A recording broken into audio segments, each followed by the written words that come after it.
This is Eat, Sleep, Invest, the marketing podcast for real estate investors to get more deals. And that's interesting too, because most people get into real estate because they want to make the living. You got into it looking at the investment side of it. Yep, exactly. You know, the like the income and the financial freedom. I think 99% of people who get into this space, that's the most attractive part of it, is that you can collect that mailbox money month after month without doing anything. You know, really, your money's just working for you, and then you got the principal paid down from the mortgages. I mean, there's just so many benefits to buying real estate. You know, whether it's tax advantages, leveraging tenants, you know, having an appreciated asset over time. So that was really what just piqued my interest. You know.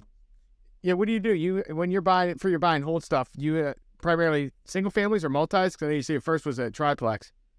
Yeah, so I'm always looking for duplexes or triplexes, but really, if the numbers work, I'll buy it. So right now, we're working on it's a mixed use, but it has 15 units. We're probably going to end up getting rid of a couple, so we'll have 11 units total on that. So that's, you know, we'll do anything that, as long as the numbers make sense.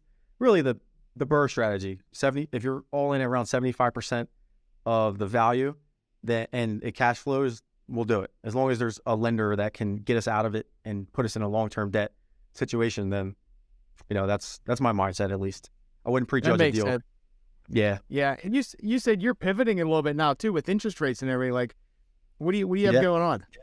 So right now, our mindset is, let's not overextend ourselves or buy properties that aren't cash flowing. So we're just trying to basically wholesale as much as we possibly can, and we'll either wholesale or buy the properties ourselves.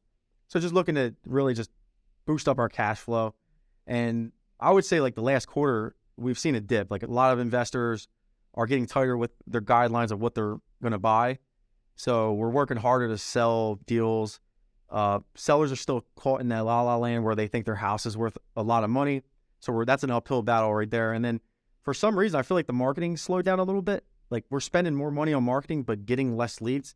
Now, that could be an internal problem with us, but I just feel like, just talking to a lot of CG members that are in our footprint, in our area, they're kind of saying the same thing. So wonder, you know, we're going to navigate that and just adapt, but still profitable at this point. And we're going to have a big February, thankfully.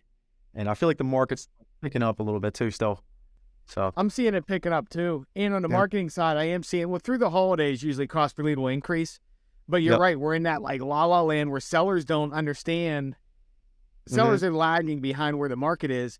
So, and then some sellers are panicking and they fill out forms online like, hey, we want to sell our house, and it's already listed. I know. That's the worst. You know? Say, oh, that's a great neighborhood. And then it's online. Like, oh, crap. Yeah. So, it's because because there's transition. Like, some people, think about a single family owner, like just a normal family, they may owe too much money on their house. They're in a panic. And now they're listed on the market. The market just crashed. Didn't really crash, but it's dropping.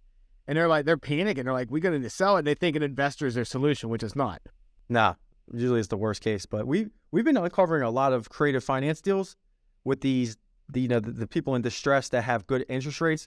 So I'm seeing a lot of those opportunities come across our plate. So that gets me really excited. We have a couple of good ones that I think we're going to convert over. So just seeing that opportunity there is going to be probably our next pivot, is just focus on, you know, just converting these no equity deals into opportunities. Yeah. So what are you talking about there? Are you talking about the properties that wouldn't really make sense to purchase outright, but since you don't have to do financing or anything and you can just be creative on it, you can pay a little bit more? Yeah, basically. So it's the subject to model, where if their house is worth what they owe on it, but we can cash flow it or possibly force some appreciation through a renovation, then we could do a novation type deal situation. So really, I think just having those multiple exit strategies for a seller and just providing those solutions, you know, if you definitely can capitalize. Like, I can't tell you how many deals that we not overpaid, but did novations on that wouldn't work for a wholesale, and we're making way more money. We're making, you know, $30,000 to $50,000 on those type of deals that we couldn't sell to anybody, like any investor.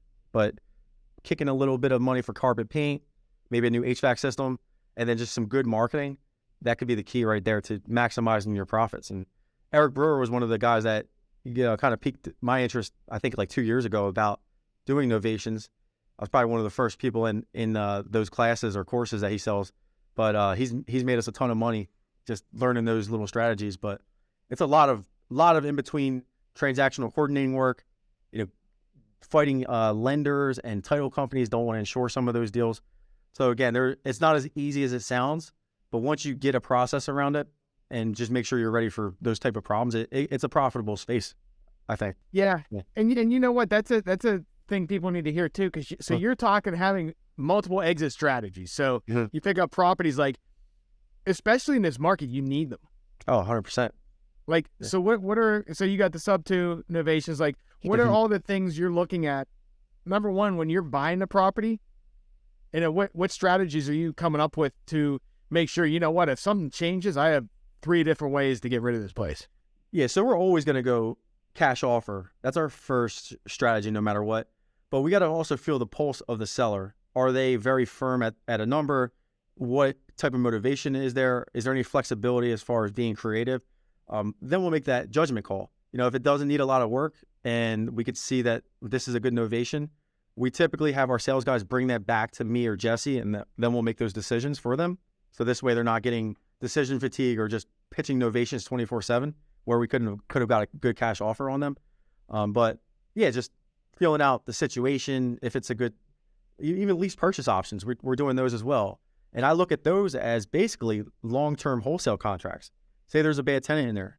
Well, instead of us trying to fight pay the tenant cash for keys or can't get inside, how about this? We know it's a good deal and we don't want to jam up our cash.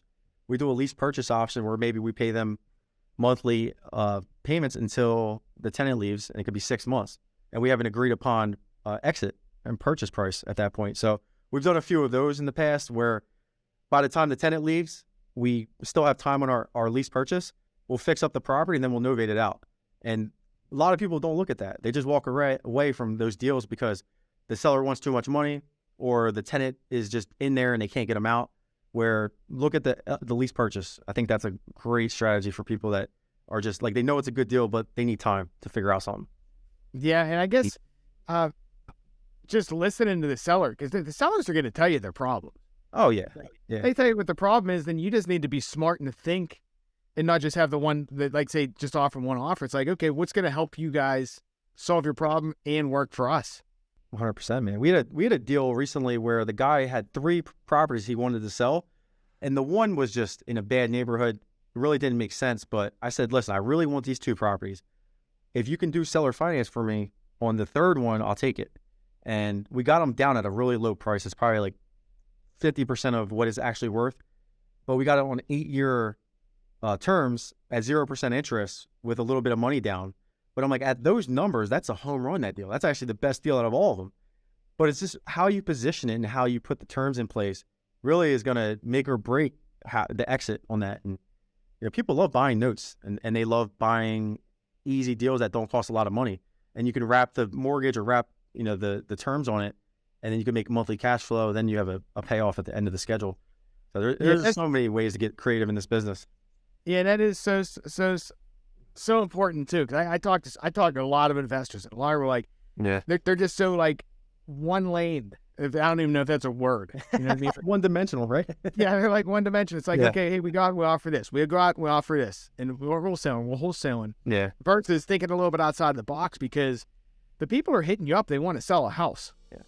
I think you got to squeeze the juice out of every lead.